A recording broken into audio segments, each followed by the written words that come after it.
Correction du brevet blanc numéro 2. Les sciences de la vie et de la terre étaient évaluées sur 15 points. On me précise ici qu'il faut composer sur l'annexe jointe en page 3. Donc immédiatement, je détache cette page pour pouvoir la rendre séparément des autres documents. J'inscris immédiatement mon numéro d'anonymat et c'est parti pour le sujet. Sujet donc de génétique, où on me précise que Justine et Suleiman se sont mariés l'an dernier. J'ai donc un couple qui pourra avoir potentiellement des enfants, et Vivien est le frère de Justine. 2 caractères sont étudiés chez ces 3 individus, dont la forme du lobe de l'oreille, la partie inférieure de l'oreille. Le document 1 présente ce caractère chez ces 3 individus, donc Suleiman et Vivien ont tous les deux un lobe détaché, alors que Justine a un lobe attaché. Le deuxième caractère étudié est la sensibilité à l'amertume du chou, c'est-à-dire le fait que l'on soit sensible ou non au goût amer, piquant de ce légume. On voit dans le document 1 que Suleiman et Justine sont sensibles, mais pas Vivien. Je repasse en fluo les informations dont je dispose, donc sur le lobe de l'oreille et également sur la sensibilité au goût piquant du légume. Je retourne la feuille et le document 2 m'apprend que le caractère forme de l'oreille est déterminé par un gène appelé le gène lobe sur la partie supérieure du chromosome 22. Ce gène existe sous 2 allèles, sous 2 versions, l'allèle A pour le lobe attaché et l'allèle D pour le lobe détaché. On me précise qu'un allèle D suffit pour que les lobes de l'individu soient détachés, même si un allèle A est présent. Cela signifie que l'allèle D est dominant sur l'allèle A, exactement comme par exemple les allèles A et B sur l'allèle O dans le cas des groupes sanguins. Le caractère sensibilité à l'amertume du chou est déterminé par un autre gène situé sur le chromosome 7. Le schéma ci-dessous me montre également que ce gène sensibilité à l'amertume du chou est situé sur la partie inférieure de la paire de chromosome 7, alors que le gène lobe, lui, était situé sur la partie supérieure de la paire de chromosome 22. Il existe également 2 allèles pour ce gène, l'allèle sensible S et l'allèle non sensible N. Il est précisé que Justine possède les 2 allèles différents de ce gène. Sur le schéma, on voit en effet l'allèle N et l'allèle S. Or, Justine est sensible à l'amertume du chou. C'était précisé sur le document 1. Cela signifie qu'il suffit d'un allèle S pour être sensible à l'amertume du chou. Donc l'allèle S domine sur l'allèle N, exactement selon le même principe que l'allèle détaché domine sur l'allèle attaché pour le gène lobe précédemment étudié. Commençons la question 1 qui est sur 4 points. Sur ces 2 caractères, la forme du lobe de l'oreille est héréditaire, la sensibilité à l'amertume du chou n'est pas héréditaire, ou l'inverse.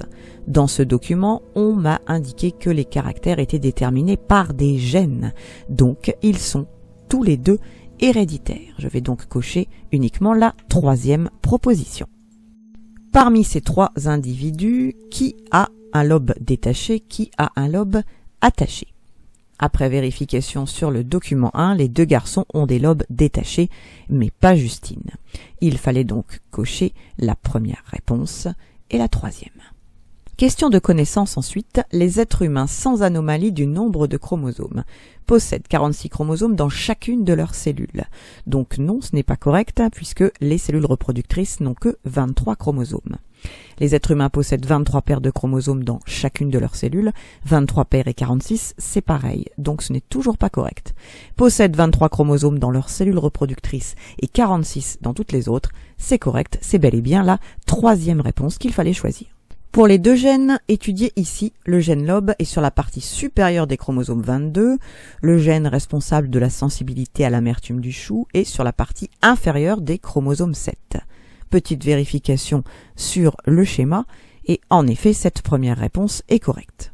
Ces gènes ont chacun 2 allèles et dans chaque cas une forme domine l'autre. Nous avons vu que c'était le cas. L'allèle D domine sur l'allèle A et l'allèle S domine sur l'allèle N. La 2e proposition est donc correcte également. Ces gènes ont chacun 2 allèles qui s'expriment de la même façon. Ce n'est pas compatible avec notre 2e réponse. Je ne coche donc pas la dernière. Passons à la question 2 sur 5 points où il m'est précisé que le soin est pris en compte. Vivien ne possède pas les mêmes combinaisons d'allèles que Suleiman. Je vais devoir me servir de cette information pour schématiser sur le modèle du document 2 la paire de chromosomes numéro 7 de Vivien et la paire de chromosomes numéro 22, en précisant les allèles. Donc en somme, il s'agit de représenter les chromosomes qui n'étaient pas dessinés ici.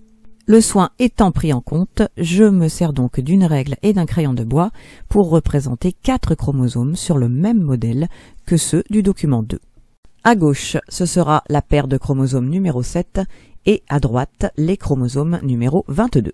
Le gène sensibilité est en partie inférieure des chromosomes 7, le gène lobe est en partie supérieur. Je représente donc mes 4 rectangles.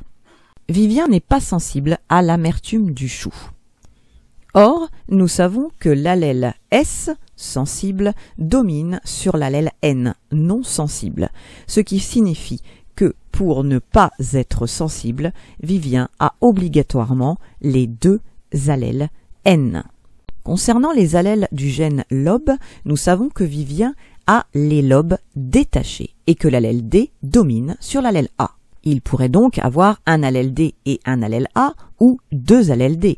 Cependant, on nous précise que Vivien ne possède pas les mêmes allèles que Suleiman. Il n'a pas le même binôme d'allèles. Or, Suleiman a un allèle D et un allèle A, donc cela signifie que Vivien possède 2 allèles D. Je peux ajouter des couleurs si je le souhaite pour la visibilité de mon schéma. Et enfin, dernière question sur 6 points. Justine et Suleiman attendent leur premier enfant. Expliquer, justifier puis conclure. Attention, il y aura donc là des points pour l'ordre de mes phrases.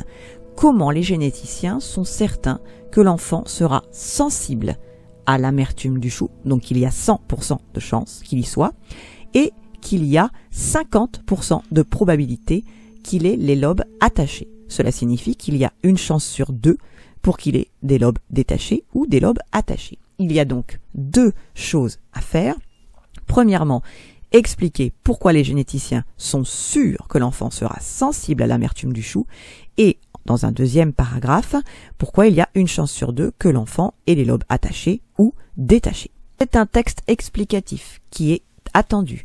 Cela signifie que toutes les informations doivent être présentes dans l'ordre logique de la justification qui est suivi de la conclusion et que je dois mettre en relation ces informations par des paragraphes marqués donc par des alinéas et des connecteurs logiques.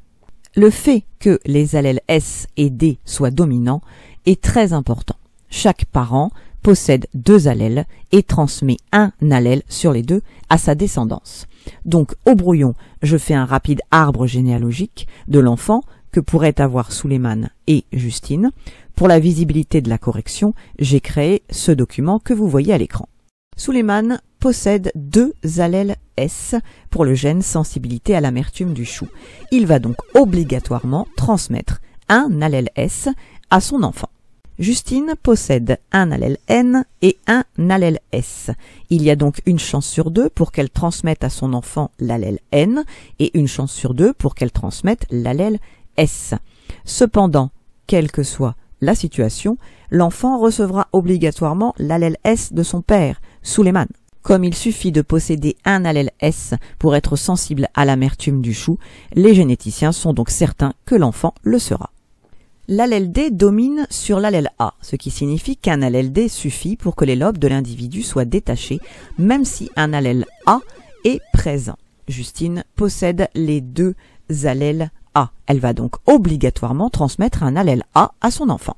En revanche, Suleiman possède un allèle D et un allèle A. Il peut donc transmettre soit son D, soit son A. S'il transmet son D, l'enfant aura donc un allèle D de son père et un allèle A de sa mère. Il aura alors les lobes détachés. Si Suleiman transmet son allèle A comme Justine, l'enfant aura 2 allèles A et il aura donc les lobes attachés. Donc il y a bien une chance sur 2 qu'il ait les lobes attachés, suivant l'allèle transmis par Suleiman.